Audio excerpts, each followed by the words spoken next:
Shalom, selamat pagi. Apa kabarnya semua? Semoga hari ini kita dalam keadaan yang baik dan sehat bahagia. Nah, anak-anakku semua, hari ini kita akan belajar agama bersama dengan Bu Riani. Nah, pembelajaran kita hari ini dengan judul Ibadah dalam Perjanjian Lama. Anak-anakku semua, sebelum kita kalian mendengar penjelasan dari Bu Guru, mari kita menyanyi lagu Kami Puji dengan Riang.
Dikau Allah yang besar, bagai bunga terima siang, hati kami pun mekar.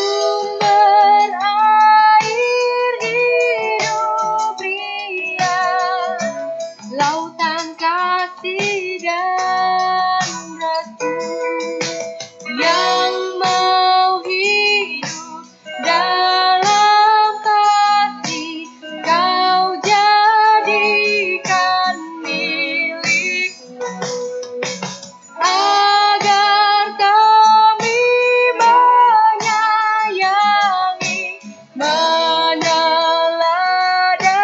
kasih-Mu.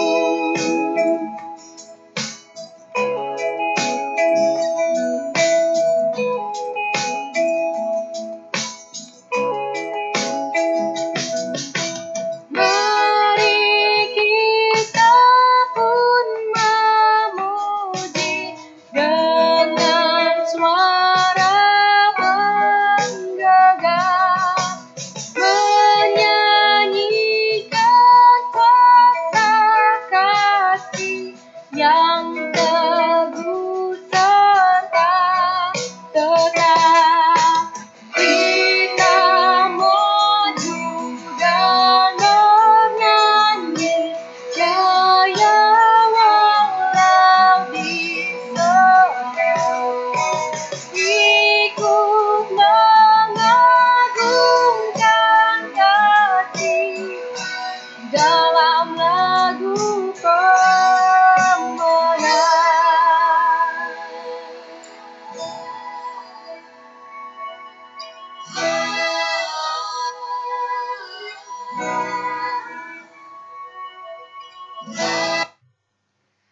Oke, anak-anakku semua, hari ini pembacaan Alkitab kita terdapat dalam Kisah Para Rasul pasal 2 ayat 41 sampai 47, Efesus pasal 5 ayat 19, Roma pasal 12 ayat 1 sampai 2. Oke, anak-anakku semua, sebelum kita belajar bersama, mari kita berdoa terlebih dahulu.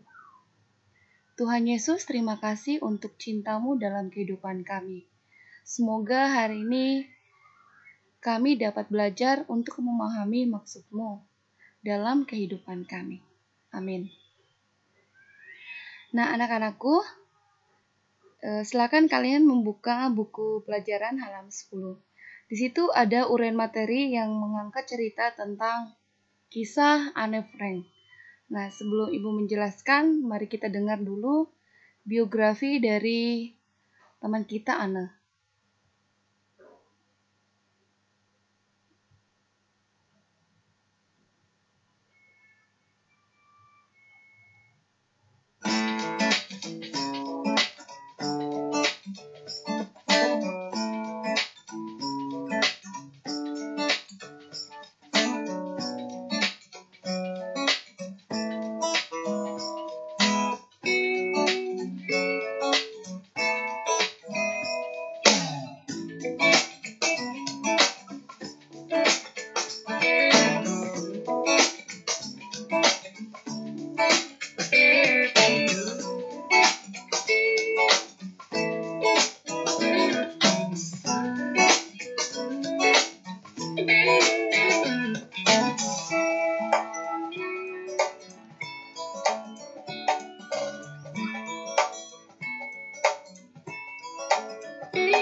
Nah, anak-anakku semua, cerita dari Anne Frank ini adalah kisah nyata dan yang menulis sendiri bukunya adalah Anne Frank sendiri.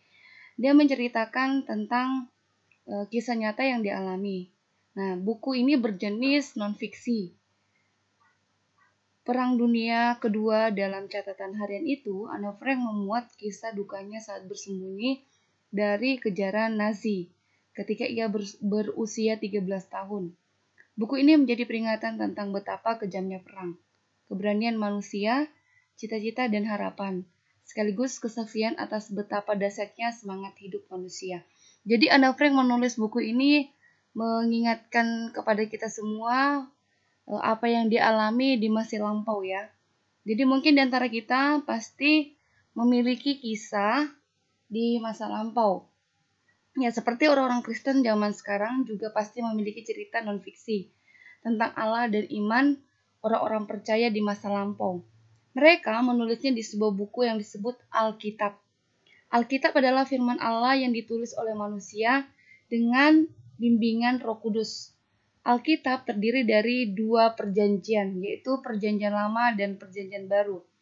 Di dalam Perjanjian Baru terdapat banyak kisah termasuk cerita Yesus dan cara ia beribadah kepada Allah.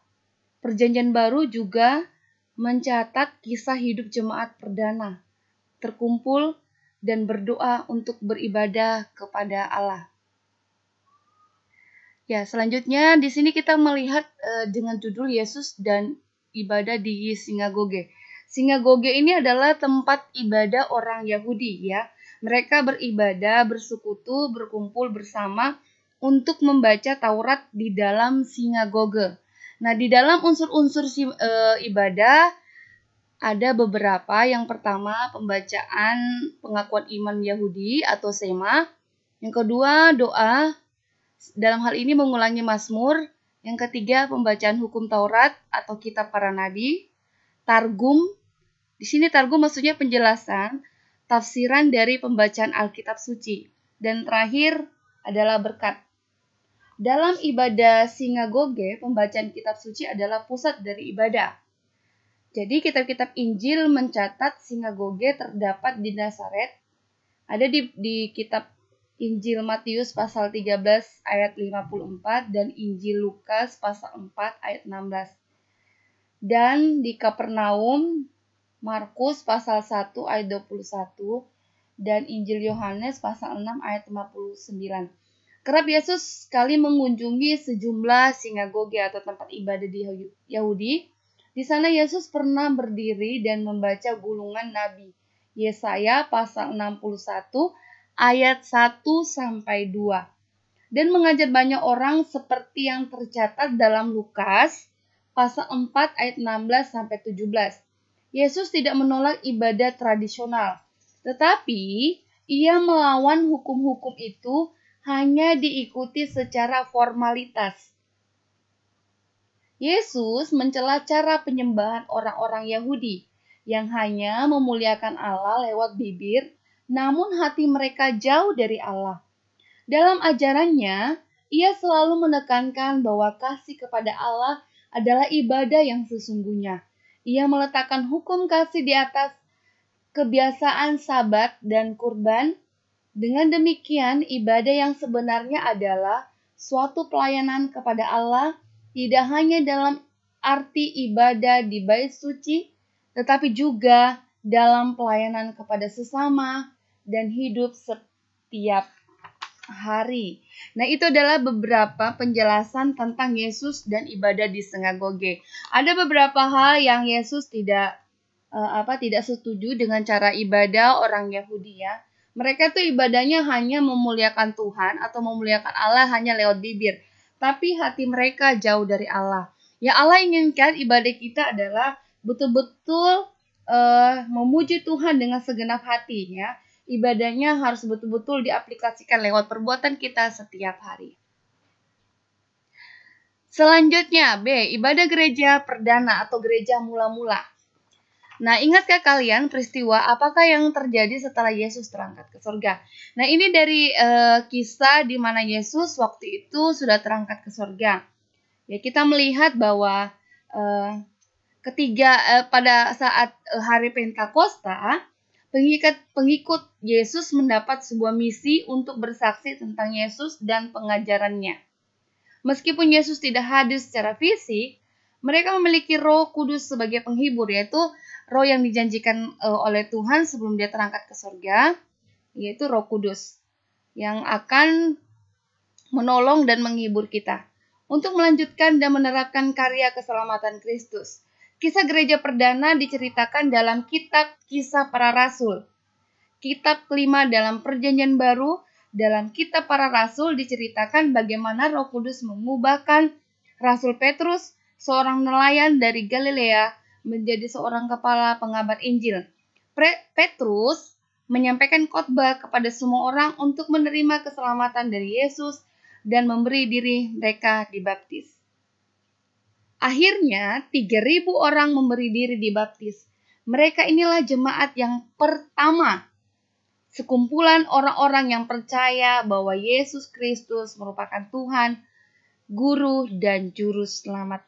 Ya, jadi waktu itu anak-anakku semua, Rasul Petrus, ya, seorang nelayan dari Galilea, ya, waktu itu adalah dia kepala pengabar Injil. Petrus waktu itu menyampaikan, ya, berita atau mengabarkan tentang keselamatan dari Yesus kepada orang banyak. Dan puji Tuhan, ada 3.000 orang yang memberikan dirinya untuk dibaptis.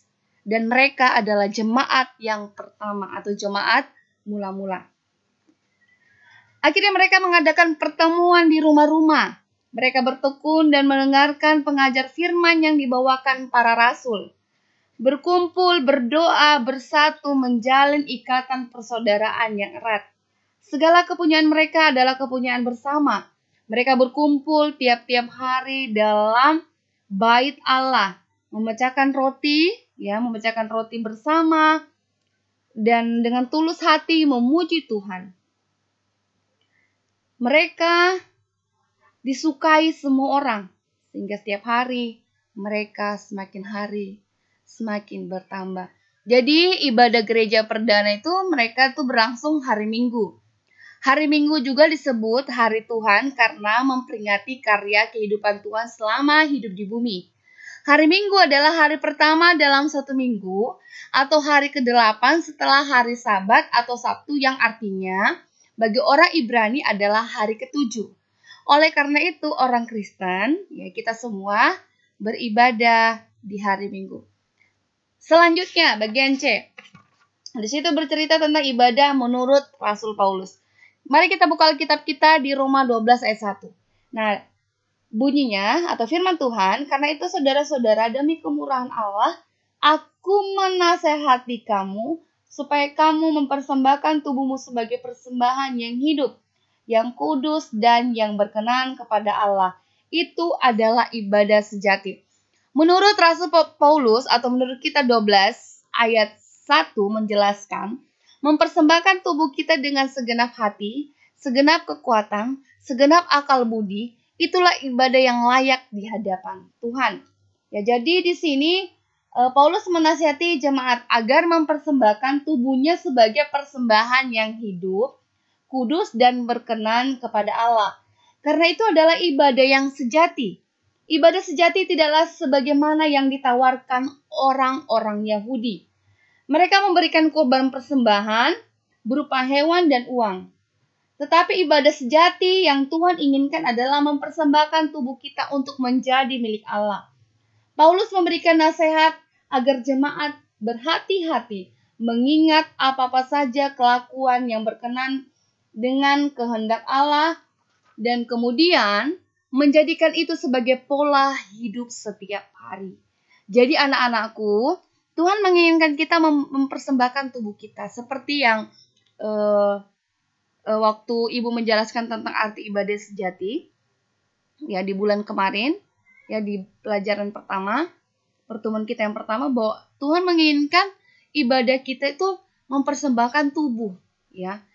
Berarti sesuatu yang harus kita lakukan sesuai dengan kehendak Tuhan. Tubuh kita ini adalah miliknya Tuhan. Berarti kita harus